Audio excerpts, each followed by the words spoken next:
నమస్కారం Zee TV news కి స్వాగతం. ముందుగా ముఖ్యాంశాలు. సాక్షిపై పరువు నష్టం కేసు విచారణకి హాజరైన మంత్రి లోకేష్ మీడియా నిబద్ధతతో నిజాలు ప్రచురించాలని, అసత్యాలు రాయకూడదని హితవు. విశాఖ కలెక్టర్ కార్యాలయంలో ఘనంగా జరిగిన గిడుగు వెంకట రామ్మూర్తి జయంతి వేడుకలు. కార్యక్రమంలో పాల్గొని ఆయన చిత్రపటానికి పూలమాలలు వేసి నివాళులర్పించిన కలెక్టర్ హరీందర్ ప్రసాద్. తెలుగుదండు ఆధ్వర్యంలో ఘనంగా జరిగిన తెలుగు భాషా దినోత్సవం. రాష్ట్ర ప్రభుత్వం తెలుగు భాషకి పెద్దపీట వేయాలని కోరిన తెలుగు భాషాభిమానులు. జిల్లా క్రీడా ప్రాధికార సంస్థ ఏయూ ఫిజికల్ ఎడ్యుకేషన్ డిపార్ట్మెంట్ సంయుక్త ఆధ్వర్యంలో జరిగిన హాకీ లెజెండ్ మేనేజర్ ధ్యానచంద్ జయంతి వేడుకలు. వేడుకల్లో పాల్గొన్న జిల్లా కలెక్టర్ హరీందర్ ప్రసాద్, పశ్చిమ ఎమ్మెల్యే గణబాబు.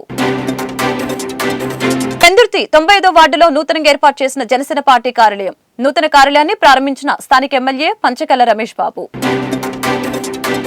సాక్షిపై పరువు నష్టం కేసులో విశాఖ 12వ అదనపు జిల్లా న్యాయస్థానానికి విద్య, ఐటీ శాఖల మంత్రి నారా లోకేష్ హాజరయ్యారు. ఈ సందర్భంగా బుధవారం రాత్రి విశాఖకి చేరుకున్న లోకేష్ రాత్రి టీడీపీ పార్టీ కార్యాలయం వద్ద బస్సులో బస చేశారు. అనంతరం గురువారం కోర్టుకి హాజరై తన వాదనని వినిపించారు.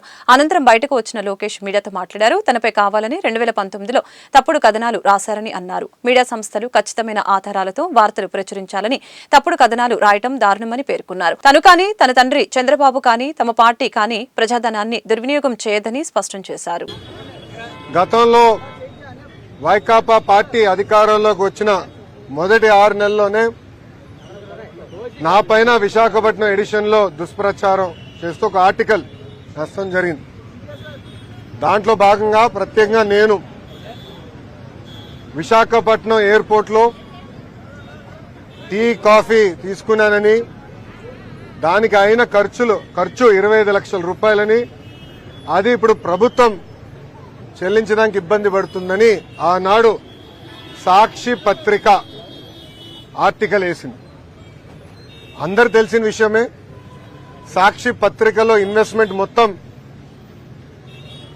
వైఎస్ కుటుంబాన్ని, ప్రత్యేకంగా ఆనాటి ముఖ్యమంత్రి వైఎస్ జగన్మోహన్ రెడ్డి గారు, ఆయన సతీమణి వైఎస్ భారతిరెడ్డి గారు పెట్టుబడి ఉంది. అదే సందర్భంలో ఢిల్లీలో ఉన్న ద వీక్ అనేది వీక్లీ మ్యాగజైన్ కూడా ఆ కథనాన్ని వేయడం జరిగింది. ఇమ్మీడియట్ గా నేను సాక్షికి, అటు వీక్ కూడా లీగల్ నోటీస్ పంపిస్తాం జరిగింది. ఆధారాలతో సహా వాళ్ళ ముందలు పెట్టాను. ఏ రోజైతే బిల్స్ జనరేట్ అయినాయో ఆ 26 రోజుల్లో కేవలం ఒకే ఒక రోజు నేను విశాఖపట్నంలో ఉన్నాను అని స్పష్టంగా చెప్తాం జరిగింది. అది తెలుసుకున్న తర్వాత వీక్ మ్యాగజైన్ రిజైండర్ పబ్లిష్ చేసి తప్పుడు రిపోర్టింగ్ చేశాము, ఆధారాలు మాకు ఇచ్చారు, తప్పు జరిగింది అని వాళ్ళు ఒప్పుకున్నారు. కానీ సాక్షి ఒప్పుకోలేదు. అందుకే నేను ఆనాడు 75 కోట్ల రూపాయలకి డిఫమేషన్ సూట్ వేశాను. దాంట్లో భాగంగా 75 లక్షల రూపాయలు నేను కోర్టుకు కూడా ఫీ రూపంలో చెల్లిస్తాం జరిగింది. ప్రజలందరూ తెలుసు, తెలుగుదేశం పార్టీకి అధికారం కొత్త కాదు. చంద్రబాబు నాయుడు గారు పదే పదే మాకు చెప్పారు, ప్రజాధనాన్ని మిస్యూజ్ మీరు చేయొద్దు, సింపుల్ గా ఉండండి, ప్రజల దగ్గర ఉండండి, ప్రజలకు అందుబాటులో ఉండండి అని పదే పదే చెప్పారు. ఇక్కడున్న మీడియా మిత్రులు కూడా తెలుసు, గతంలో అంటే 2017 నుంచి 19 నేను మంత్రిగా ఉన్నప్పుడు కూడా నా సొంత వాహనాలే వాడుకున్నా. వాటర్ ఖర్చు, టీ ఖర్చు నేనే డబ్బులు చెల్లించా. ఇప్పుడు మంత్రి అయిన తర్వాత కూడా ఈ రోజు కూడా నా సొంత వాహనంలోనే నేను వచ్చాను. దానికి అయ్యే డీజిల్ కూడా నేను నా జోబు నుంచే చెల్లిస్తున్నా. ఒక కప్పు కాఫీ నేను తాగను, ఒక బాటిల్ నీళ్లు నేను ప్రభుత్వం నుంచి ఏనాడు తీసుకోలేదు. అది ఒక పక్కన చంద్రబాబు నాయుడు గారు, ఇంకో పక్కన నా తల్లి భువనేశ్వరి అమ్మ నాకు పదే పదే చెప్పి ఇప్పుడు కూడా నేను కట్టుబడున్నా. 5 సంవత్సరాలైనా సిగ్గు లేకుండా ఇప్పుడు కూడా సాక్షి పత్రిక యజమాని తరపున వచ్చిన లాయర్లు వాదిస్తాం చాలా చాలా బాధాకరం. ఆర్టికల్లో చాలా క్లియర్ గా చిన్నబాబు చిరుతిండి 25 లక్షలండి అని రాశారు. లోపల ఆర్టికల్లో చాలా స్పష్టంగా నా పేరు 6-7 సార్లు ప్రస్తావించారు. దాంట్లో చాలా క్లియర్ గా నేను అక్కడ తిన్నానని, ఆ బిల్స్ ఆనాటి ముఖ్యమంత్రి చంద్రబాబు నాయుడు గారి అకౌంట్ లో నేను వేశానని కూడా వాళ్ళు చెప్తాం జరిగింది. మీడియా అనేది ఒక బాధ్యతగా ఉండాలి. ఒక ఆర్టికల్ వేసే ముందలా రీసెర్చ్ చేయాలి. అవసరమవుతే ఆనాడు సాక్షి అడుగుండాల్సింది, మీ పైన కథనం వేయబోతున్నాం, మీ స్టాండ్ ఏంటని. చాలా స్పష్టంగా నేను క్లియర్ చేసేవాడు. కానీ మీకు తెలిసిన విషయమే, సాక్షి అనేది ఒక బ్లూ మీడియా. అసత్యాలు రాష్ట్రం అనేది వాళ్ళ నైజం, కొత్త ఏం కాదు. గతంలో కూడా మీరు చూశారు, సొంత బాబాయిని జగనే లేపేసి భావితరాలకి తెలుగు భాష గొప్పతనాన్ని తెలియచేయవలసిన అవసరం మనందరిపై ఉందని జిల్లా కలెక్టర్ ఎంఎన్ హరీందర్ ప్రసాద్ జిల్లా ప్రజలకు పిలుపునిచ్చారు. ప్రతి ఇంటిలో అమ్మ నాన్న పిలుపుతో తెలుగు భాష అమలు కావాలని కలెక్టర్ ఆకాంక్షించారు. గిడుగు వెంకట రామమూర్తి జయంతి వేడుకలు గురువారం ఉదయం కలెక్టర్ కార్యాలయం సమావేశ మందిరంలో ఘనంగా జరిగాయి. ఈ సందర్భంగా ఆయన చిత్రపటానికి జిల్లా కలెక్టర్ పూలమాలలు వేసి ఘనంగా నివాళులర్పించారు. అనంతరం మాట్లాడుతూ తెలుగు వాడుక భాష ఉద్యమ పితామహుడు, నిత్య వ్యవహార భాషలో ఉన్న అందాన్ని తెలియచేసిన మహనీయుడు గిడుగు రామమూర్తి అని కొనియాడారు. గ్రాంధిక భాషలో ఉన్న తెలుగు వచనాన్ని ప్రజల వాడుక భాషలోకి తీసుకువచ్చిన ఘనత ఆయనతేనని అన్నారు. గిడుగు ఉద్యమం వలన ఏ కొద్ది మందికో పరిమితమైన చదువు వ్యవహారిక భాషలో సాగి అందరికీ అందుబాటులోకి వచ్చిందని కలెక్టర్ తెలిపారు. తెలుగు భాష పట్ల చేసిన కృషికి గుర్తుగా ఆయన జయంతిని తెలుగు భాష దినోత్సవంగా జరుపుకుంటున్నట్లు చెప్పారు. మహానీయుల వల్ల ఈ రోజు మనము ఇంతవరకైనా మనము తెలుగు భాషని కాపాడగలిగాము. రాబోయే రోజుల్లో మనవంతు కృషి చేయాలి. That should start from the home. Then మన ఇంటూ మనం చూసుకుంటే then naturally the society at large will evolve into a better society. So ఈరోజు అందరూ ఇక్కడ రావడం జస్ట్ పేరునే జెండాలు వేసి మనం మాట్లాడుకొని వెళ్ళడమే కాకుండా let us put it into practice, starting from calling father and mother mommy daddy కాకుండా అమ్మ నాన్న, అది మొదలు పెడితేనే that is a small thing which we can inculcate in our children, which will take this language journey forward. So with that I wish you all మరొకసారి అందరికీ తెలుగు భాష దినోత్సవం సందర్భంగా శుభాకాంక్షలు తెలియజేస్తూ ఈ అవకాశం ఇచ్చిన డిఆర్ఓ గారికి మిగతా అందరూ కూడా ధన్యవాదాలు తెలియజేస్తూ సెలవు తీసుకోండి. గారు తమిళ సుబ్రహ్మణ్య భారతి గారు తెలుగు గురించి ఆయన చాలా గొప్పగా చెప్పిన మాట మనకు గుర్తొచ్చింది సార్. తమరు మాట్లాడిన తర్వాత సుబ్రహ్మణ్య భారతి గారు తమిళ కవి అయి ఉండి వెన్నెల గోధుతుందో మనిషికి తెలుగు మాట్లాడుతుంటే నాకు అంత వినసొప్పుగా ఉంటుందని చెప్పి ఆయన స్వయంగా ఉదాహరించిన కొటేషన్ సార్. సో ఈ సుబ్రహ్మణ్య భారతి గారు లాంటి మహానుభావులే తమిళంలో చాలా గొప్ప కవి, ఆయనకి చాలా బిగ్ బెస్ట్ అంటాం.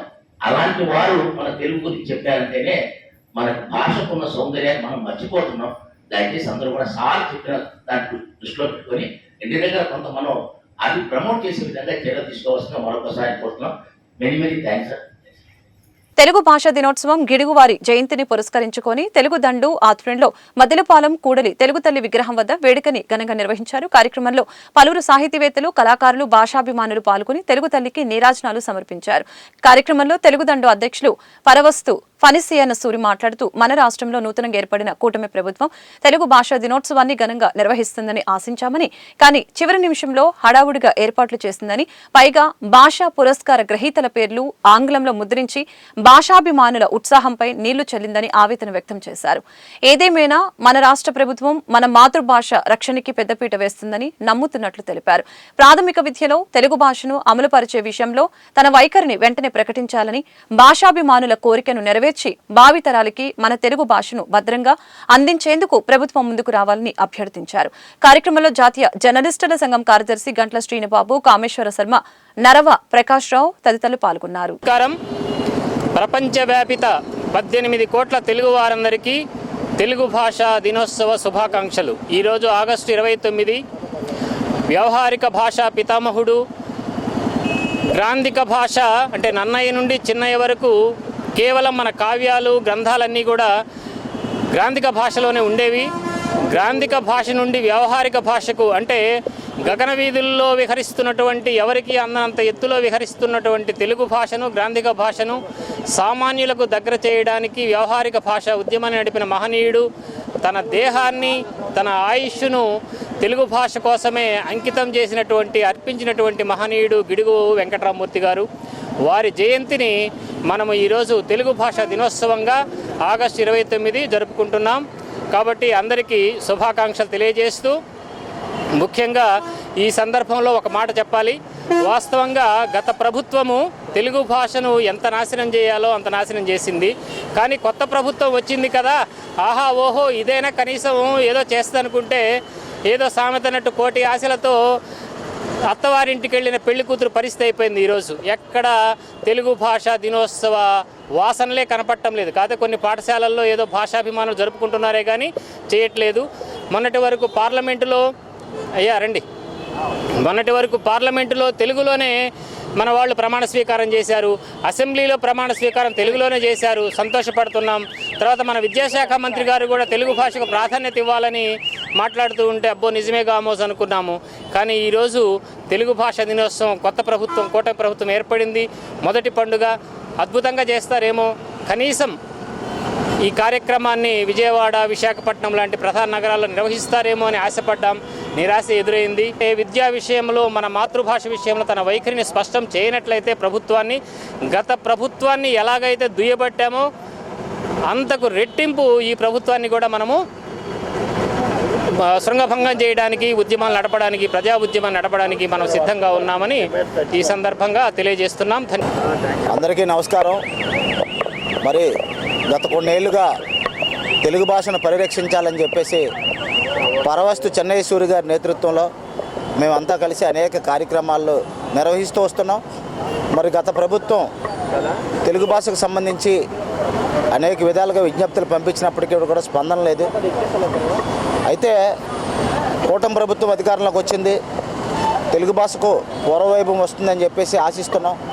మరి అందులోనే చెన్నైసూరి గారు కూడా కూటమి ప్రభుత్వం ఏర్పడిన వెంటనే మనం కూడా డిమాండ్ చేయడం సరికాదు, కాబట్టి వాళ్ళ వైఖరి కూడా చూసి కొంతకాలం తెలుగు భాషకు తగిన గుర్తింపు రాకపోతే అప్పుడు మనం ప్రభుత్వం దృష్టికి తీసుకెళ్లి ఒత్తిడి తెద్దామని ఒక నిర్ణయానికి వచ్చారు.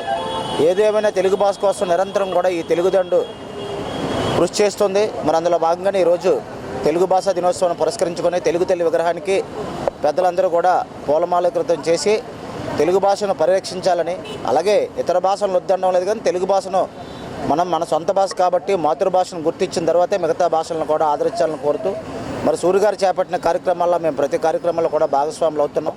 భవిష్యత్తులో కూడా ఆయన చేసే మంచి కార్యక్రమాలు కాబట్టి భాగస్వాములు అవుతున్నాం. భవిష్యత్తులో చేపట్టే కార్యక్రమాలు కూడా మేమందరం కూడా ఆయనకు మద్దతుగా ఉంటామని తెలియజేసుకుంటూ సెలవు తీసుకుంటాం. జిల్లాలో క్రీడాభివృద్ధికి 100% చిత్తశుద్ధితో కృషి చేస్తామని జిల్లా కలెక్టర్ ఎంఎన్ హరీందర్ ప్రసాద్ తెలిపారు.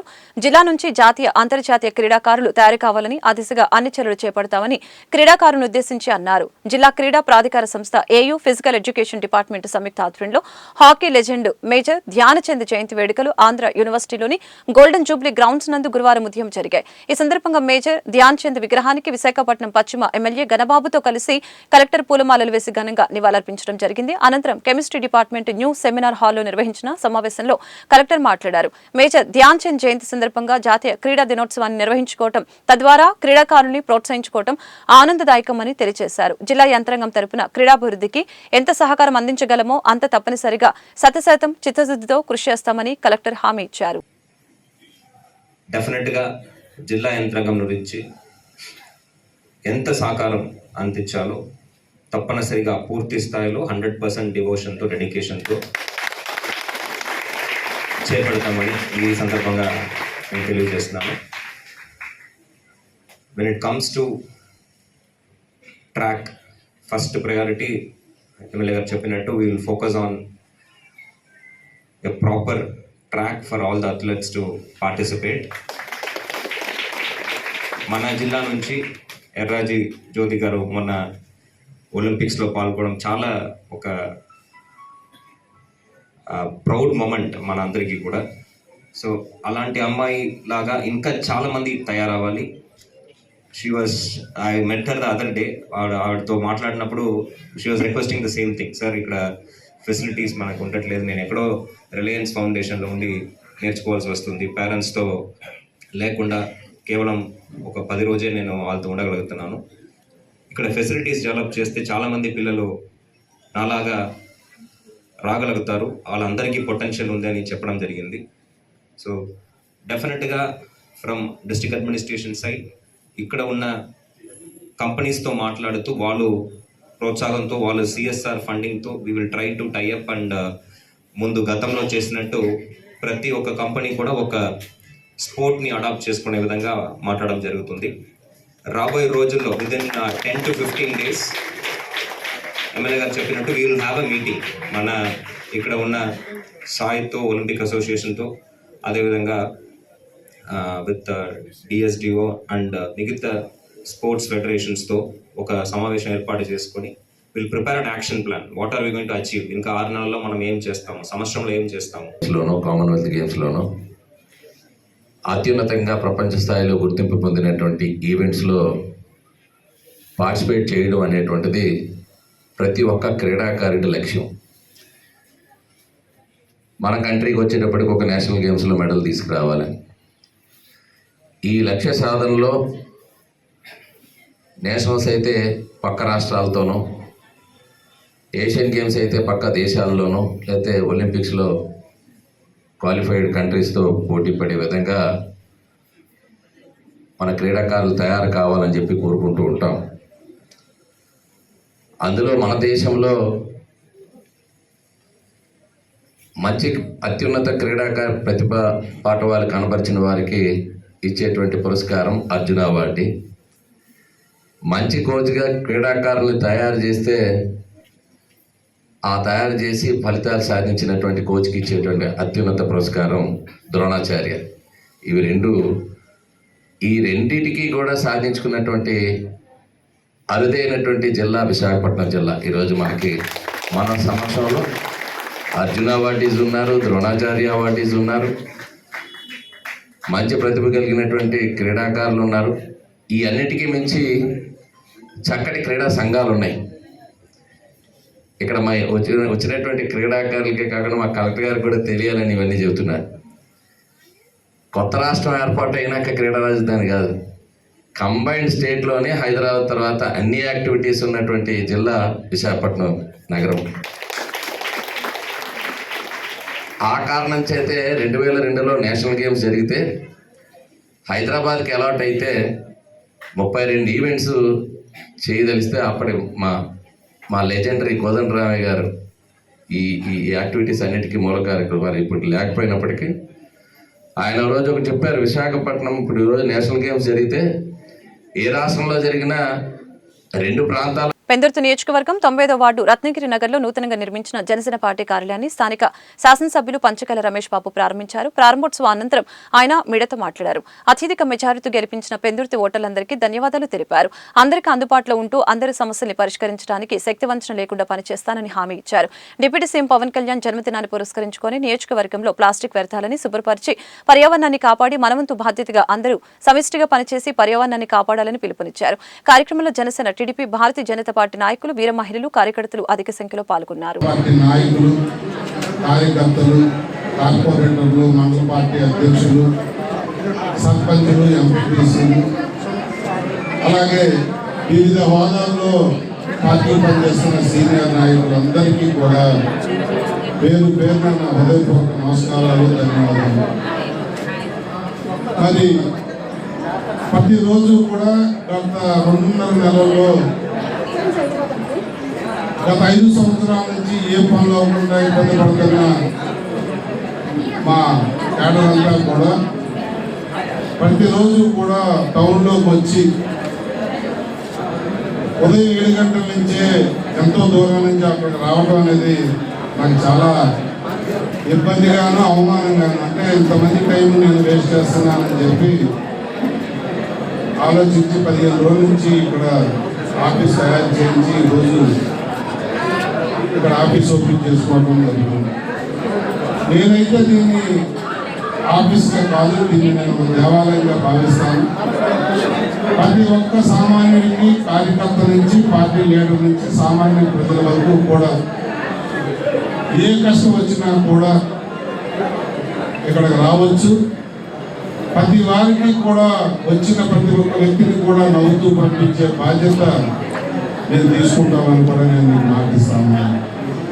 అంటే ఎంతో గురుతరమైన బాధ్యత నా మీద పెట్టి రాష్ట్రంలోనే 4వ అత్యధిక మెజార్టీ ఇచ్చిన ఈ పెద్దెత్తి ప్రజలు రుణం తెచ్చుకునే విధంగానే కార్యక్రమాలు ఉంటాయండి. ఏ రోజు ఆఫీసులో 8 గంటలు ఉదయం నుంచి సాయంత్రం వరకు, మధ్యాహ్నం వరకు, లేదా మధ్యాహ్నం నుంచి సాయంత్రం వరకు, రాత్రి వరకు అనేది అవుట్డోర్కి ఎప్పుడు వెళ్తున్నాం, ఊర్లో ఉన్న రోజులు కానీ ఆఫీసులో అందుబాటులో ఉండేది కానీ. మాజీ మంత్రి గుడివాడ అమర్ అక్రమంగా నిర్మించిన కట్టడాన్ని అధికారులు తక్షణమే కూల్చివేసే విధంగా చట్టపరమైన చర్యలు తీసుకోవాలని మంత్రి నారా లోకేష్ కి తెలుగు శక్తి అధ్యక్షులు బీవీ రామ్ విజ్ఞప్తి చేశారు. గురువారం ఉదయం నగరంలోని టీడీపీ ప్రధాన కార్యాలయంలో నారా లోకేష్ ని బీవీ రామ్ కలుసుకుని పలు అంశాలపై ఫిర్యాదులతో కూడిన వినతి పత్రాన్ని అందజేశారు. ఈ సందర్భంగా బీవీ రామ్ మాట్లాడారు. రాష్ట్రంలో ఇంకా రెడ్ బుక్ ఎక్కడా అని వైసీపీ నేతలు హేళన చేస్తున్నారని అన్నారు. ఈ నేపథ్యంలో విశాఖ నుంచి రెడ్ బుక్ రుచి ఏమిటో చట్టపరంగా అక్రమార్కులకి చూపించాలని అన్నారు. తెలుగుదేశం పార్టీలో పుట్టి అంచులంచులుగా ఎదిగిన గుడివాడ అమర్ ఇష్టానుసారంగా తెలుగుదేశం పార్టీని విమర్శిస్తున్నారని అన్నారు. మరొక వైపు పల్లా శ్రీనివాసరావు నిర్మాణాన్ని గతంలో కూల్చివేసిన అధికారులు గుడివాడ అమర్ విషయంలో పక్షపాత వైఖరితో వ్యవహరిస్తున్నారని ఆరోపించారు. జాతీయ ప్రధాన కార్యదర్శి మరియు రాష్ట్ర మంత్రి హెచ్ఆర్డీ మినిస్టర్ నారా లోకేష్ గారిని కలవడం జరిగింది. ఒకటే కోరాం, గత ప్రభుత్వం 3 రాజధానుల పేరుతో విశాఖలో భూములు మొత్తం దోచుకున్నారని చెప్పడం జరిగింది. ఆ బాధితుల కుటుంబాలకి న్యాయం చేయమని, ఎందుకంటే భూమి ₹1,00,000 అయితే 30,000 చేతి పెట్టి దౌర్జన్యం రాయించుకున్నారు. ఇవాళ భీమిలిలో చాలామంది బాధితులు చాలా ఆందోళన వ్యక్తిస్తారు. ఒకసారి రమ్మించుకోవడం జరిగింది. అలాగే ఆంధ్ర యూనివర్సిటీ మాజీ వీసీ ప్రసాద్ రెడ్డి గారు ఆయన హయాంలో నిధులు అవతవకలు చేశారు. అలాగే చాలామంది ప్రొఫెసర్ని అర్హత లేకపోయినా సరే నియమించారు. కొంతమంది పిహెచ్డీ స్కాలర్షిప్ పిహెచ్డీలు కూడా ఆయన కావాల్సిన మనిషికి ఇచ్చారు. కాబట్టి ఆయన హయాంలో ఇచ్చిన అన్ని దర్యాప్తు చేసి అవన్నీ విత్డ్రా చేయడం కొట్టడం జరిగింది. అలాగే ప్రసాద్ రెడ్డి పైన చట్టపరమైన చర్యలు తీసుకుని అరెస్ట్ చేయడం కొట్టడం జరిగింది. ముఖ్యంగా ఆంధ్ర యూనివర్సిటీలో రాజశేఖర విగ్రహం ఉంది. విశ్వవిద్యాలయంలో రాజశేఖర విగ్రహం ఉండటం వీల్లేదు. మరి ఎందుకు నడిపిస్తున్నారో తెలియదు. ఆ విగ్రహాన్ని తీసేమని చెప్పారు. లేకపోతే తెలుగు శక్తి త్వరలోనే తొలగించిపోతుందని చెప్పి చెప్తాం. ముఖ్యంగా ఇవాళ గాజువాకలో విశ్వేశ్వర నగర్లో అక్కడ అధికారులు ఇంకా మైండ్ సెట్ మారలేదు. మన ప్రభుత్వం వచ్చినా ప్రజాప్రభుత్వం వచ్చినా సరే ప్రజల్ని పీడిస్తుంటున్నారు. అక్కడ జస్ట్ 150 మీటర్లు డివైడర్లు వేసి ప్రజలు ఇబ్బంది పెడుతున్నారు.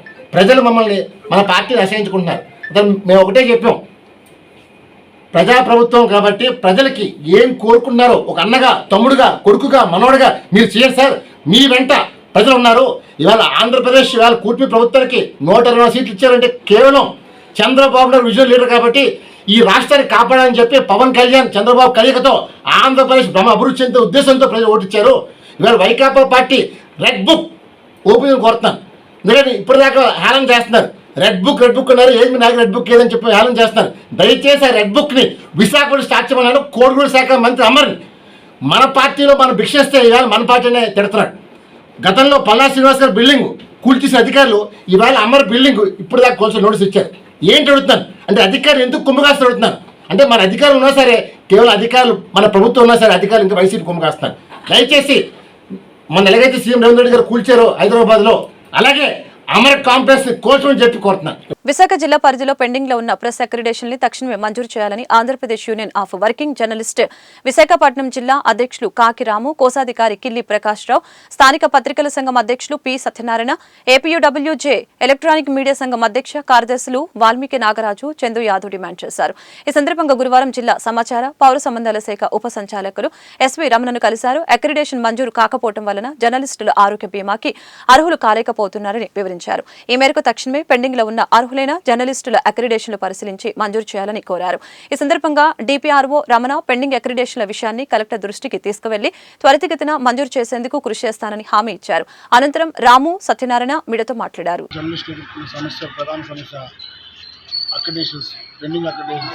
వెంటనే చేయాలని, నియంత్రించాలని, అలాగే మెడికల్కి సంబంధించి ప్రీమియం కలెక్టర్ గారి ఆధ్వర్యంలో మనం కలెక్టర్ గారిని కలవడం జరిగింది. దాంట్లో ఆయన ఆదేశాల ప్రకారం అది ఆ ఫండ్ కూడా రిలీజ్ చేసి అది కట్టాలని కోరుతూ ఈరోజు ఏపీడబ్ల్యూజే స్మాల్ అండ్ మీడియం పత్రికల అధ్యక్షులు సత్యనారాయణ అసోసియేషన్ అధ్యక్షుల సత్యనారాయణ గారు, ఏపీడబ్ల్యూజే అధ్యక్షులుగా నేను కె రాము, అలాగే వెల్కమ్ మీడియా అధ్యక్ష కార్యదర్శులు వాల్మీకి నాగరాజు, చందు యాదవ్, కర్ణాది గారు తదితరులు, అలాగే గాజువాక ఏపీడబ్ల్యూజే అధ్యక్షులు పరశురామ్ గారు అత్తడికి వెళ్ళి కలవడం జరిగింది. ఇందులో భాగంగా విశాఖపట్నం ఐఎల్పిఆర్ గారిని 3 అంశాల మీద మనం కలవడం అనేది జరిగింది. ఒకటి, పెండింగ్ అక్రిడేషన్స్ క్లియర్ చేయాలని. రెండోది ఏదైతే ఉందో, గత సంవత్సరం మాదిరిగా వర్కింగ్ జర్నలిస్ట్ హెల్త్ స్కీమ్ సంబంధించి గత సంవత్సరం విశాఖ జిల్లాలో అక్రిడేషన్ పొందినటువంటి జర్నలిస్టులందరికీ కూడా హెల్త్ ప్రీమియం సిఎస్ఆర్ ఫండ్స్ కింద కలెక్టర్ గారు స్పాన్సర్ చేశారు. అదే రకంగా స్పాన్సర్ చేయాలని చెప్పి కలెక్టర్ గారిని గతంలో కోరడం జరిగింది. మూడో అంశం ఏదైతే ఉందో, జర్నలిస్టు పిల్లలకి స్కూల్ ఫీజు రాయితీ చెల్లించాలని చెప్పి కోరడం జరిగింది. ఆ మూడింటి మీద కూడా కలెక్టర్ గారు స్పందించారు. దానికి సంబంధించిన శాఖలకి కూడా ఆదేశాలు ఇవ్వడం జరిగింది. దాంట్లో భాగంగానే సమాచార శాఖకి సంబంధించినటువంటి ఈ 2 అంశాల మీద, ఎక్రిడేషన్స్ ఒకటిను, తర్వాత హెల్త్ స్కీమ్కి సంబంధించినటువంటి ప్రీమియం చెల్లింపు మీద స్పష్టమైన ఆదేశాలు ఇచ్చినప్పటికీ కూడా కొంత ఆలస్యం కావడంతో ఇవాళ మన డీడీ గారు, సమాచార శాఖ డీడీ గారు ఎస్వి రమణ గారిని కలిసి మాట్లాడటం జరిగింది. దాని మీద డీడీ గారు చెప్పినటువంటి అంశం ఏంటంటే, ఇప్పటికే కలెక్టర్ గారికి ఫైల్ పెట్టాము హెల్త్ స్కీమ్ ప్రీమియం చెల్లింపుకి సంబంధించి, 4-5 రోజుల్లో అది క్లియర్ అవుతుంది అనే విషయం చెప్పారు. అది కలెక్టర్ గారి నుంచి స్పష్టమైన ఆదేశాలు వచ్చిన వెంటనే ఈ గ్రూప్లో మెసేజ్ పెడతా ఉన్నారు. అప్పటి వరకు కొంత వెయిట్ చేయమని చెప్పేసి కోరడం జరిగింది. ఆ తర్వాత మాత్రమే హెల్త్ స్కీము కింద మనం ప్రీమియము కలెక్టర్ గారు ఇచ్చినటువంటి స్పాన్సరింగ్ ద్వారా చేసుకోవడానికి అవకాశం ఉంది. మరొక అంశం ఏంటంటే, అక్రిడేషన్ సంబంధించి చెప్పున్నారు. ముందే మనం చెప్పాం, ఎన్నికల ముందు చాలా కాలంగా ఆలస్యంగా అక్రిడేషన్ ఇచ్చారు. ఎన్నికలు వచ్చాయని చెప్పి అక్రిడేషన్ ఆపేశారు. ఇప్పటికైనా ఇవ్వాలని చెప్పి కోరిన మీదట ఇతర జిల్లాలు ఏ రకంగా అయితే పెండింగ్ అక్రిడేషన్ క్లియర్ చేస్తున్నారో తెలుసుకుని, అదేవిధంగా మా కమిషనర్ ఆఫీస్ కూడా ఒక మాట తెలుసుకుని పెండింగ్ అక్రిడేషన్లు వీలైనంత తొందరగా క్లియర్ చేస్తామని చెప్పేసి వారు హామీ ఇవ్వడం జరిగింది. దీంతో ఈ సమస్య పరిష్కారం అవుతుందనే ఆలోచనతో ఈ సంఘాలు అయితే ఉన్నాయి. ఉత్తరాంధ్ర జిల్లాలలో వివిధ సేవా కార్యక్రమాలు, ఆధ్యాత్మిక సేవలు అందించే పట్టా ఫౌండేషన్ వ్యవస్థాపకుడు పట్టా రమేష్ బాబు మరొకమారు మానవత్వాన్ని చాటుకున్నారు. అనకాపల్లి వేల్పుల వీధికి చెందిన వాసది అప్పారావును కుటుంబ సభ్యులు అందరూ వదిలివేయడం వలన నిరాశ్రయుడిగా గత కొంతకాలంగా నగరంలో పెద్దవాల్తేరు ఎస్పీ కార్యాలయం ఎదురుగా ఉన్న అనుపమ ఇన్ హోటల్ దగ్గర ప్రతిరోజు ఎండకి వానకి తడుస్తూ ఆకలికి తట్టుకోలేక అలమటిస్తున్నట్లు గమనించిన పట్టా ఫౌండేషన్ వ్యవస్థాపక అధ్యక్షులు పట్టా రమేష్ బాబు ఆ నిరాశ్రయుడితో మాట్లాడి పూర్తి వివరాలు అడిగి తెలుసుకున్నారు. పెదవాల్తేరు రెడ్ క్రాస్ సొసైటీ నిరాశ్రయుల వసతి గృహంలో జాయిన్ చేశారు. ఈ సందర్భంగా రమేష్ బాబు మాట్లాడారు. ఉన్నతమైన బ్రతికి నేడు భిక్షాటన చేస్తూ జీవిస్తున్న ఆ వ్యక్తిని చూసి మనసు చలించిపోయిందని తెలియజేశారు. అతని వివరాలు సేకరించి రెడ్ క్రాస్ మేనేజర్ మురళిని ముందుగా సంప్రదించినట్లు తెలిపారు.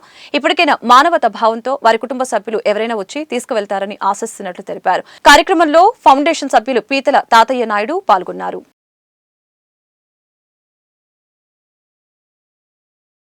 శ్రీ సాయిరామ్. నా పేరు పట్టా రమేష్ బాబు. పట్టా ఫౌండేషన్ వ్యవస్థాపక అధ్యక్షుల్ని, విశాఖపట్నం జిల్లా. ఈ స్వామి తాలూకా ఆశీస్సులతో ఈ పట్టా ఫౌండేషన్ మానవ సేవయే మాధవ సేవ దృక్పథంతో పనిచేస్తుంది. నేను ప్రతిరోజు టిఫిన్ గురించి, అల్పాహారం గురించి సాయంత్రం పూట చినవాల్తోలో ఎస్పీ ఆఫీస్ ఎదురుగా, కార్యాలయం ఎదురుగా ఉన్నటువంటి అనుపమ ఇన్ హోటల్ దగ్గర ఈ వాసాడే అప్పారావు అక్కడ కూర్చొని భిక్షపట్నం చేస్తున్నారు. నేను ఒకరోజు చూసి ఇంత వయసులో ఉన్నాడు ఏంటా అని ఈయన్ని నేను తప్పుగా అపార్థం చేసుకున్నాను. ఏ మందు వ్యసనం ఉండి డబ్బులు యాచిస్తున్నాడేమో అని చెప్పి ఒకరోజు ఇచ్చి మరుసటి రోజు చిరాకు పడడం జరిగింది. నేను ప్రతిరోజు వెళ్ళడం వల్ల ఆయన అక్కడ చూసే పరిస్థితి ఏంటంటే, ఆయన యాక్చువల్గా భిక్షపట్టణ చేయడానికి కూడా ఇబ్బంది పడుతున్నాడు. ఒకళ్ళని డబ్బులు అడుక్కోవడం కూడా ఇబ్బంది పడే పరిస్థితిలో ఉండి, చాలా ఆకలి గురించి నాకు ఆకలి తీరిస్తే చాలు, డబ్బులు అవసరం లేదన్న మాట నాకు చెప్పడంతో నా మనసు కలిచివేసి ఆయనతో మాట్లాడగా, ఆయనకి 2 కుమార్తెలు ఉన్నారు. ఆయన జన్మస్థలం అనకాపల్లి వెలుపుల వీధి అని చెప్పారు. ఆయన గౌరీ పరమేశ్వరి టెంపుల్ దరిలో ఉన్నామండి.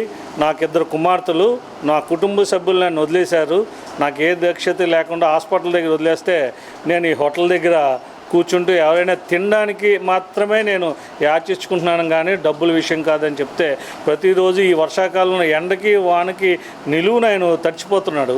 అది చూసి నేను వెంటనే రెడ్ క్రాస్ సొసైటీ మురళీ గారితో నాకు బాగా పరిచయం ఉంది.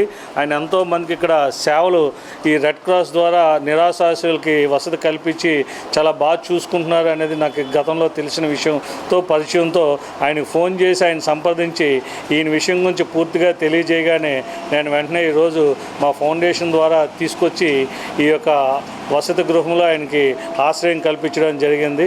మరి ముఖ్యంగా ఏంటంటే వీళ్ళ తాలూకా పిల్లలు కానీ బంధువులు కానీ ఎవరైనా సరే ఈ వీడియో ద్వారా పేపర్ ద్వారా సమాచారం మీకు తెలిసిన తర్వాత మానవతా దృక్పథంతో మీ యొక్క తండ్రి ఏమని లేకపోతే మీ యొక్క ఈయన అన్నదమ్ముడు కానీ మీకు ఎటువంటి రక్తబంధం ఉన్నాయి ఈయన మరలా మీరు తీసుకెళ్ళి ఈయన బాగా చూసుకుంటారని చెప్పి ఆశిస్తూ మీరు ఎక్కడున్నా సరే స్పందించి మీ యొక్క మనిషిని మీరు తీసుకెళ్ళి మానవతా దృక్పథంతో ఆయన చివరి వరకు మీరు బాగా చూసుకుంటారని చెప్పి నేను తెలియజేస్తూ సెలవు తీసుకుంటాను. వార్తలు ముగించే ముందు ముఖ్యాంశాలు మరొకసారి.